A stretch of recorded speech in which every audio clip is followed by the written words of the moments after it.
حضرت اوسط بن اسماعیل بجلی رحمہ اللہ سے روایت ہے، انہوں نے رسول اللہ صلی اللہ علیہ وسلم کی وفات کے بعد حضرت ابو بکر رضی اللہ عنہ کو یہ فرماتے سنا، گزشتہ سال رسول اللہ صلی اللہ علیہ وسلم اسی مقام پر کھڑے ہوئے جہاں میں کھڑا ہوں، پھر یہ کہہ کر ابو بکر اشکبار ہو گئے اور فرمایا، پھر رسول اللہ صلی اللہ علیہ وسلم نے فرمایا تھا، سچ اختیار کرو، وہ نیکی کے ساتھ ہوتا ہے،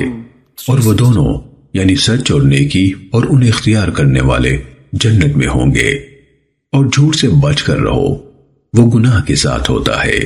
اور وہ دونوں یعنی جھوٹ اور گناہ اور انہیں اختیار کرنے والے جہنم میں ہوں گے۔ اور اللہ سے عافیت کا سوال کرو،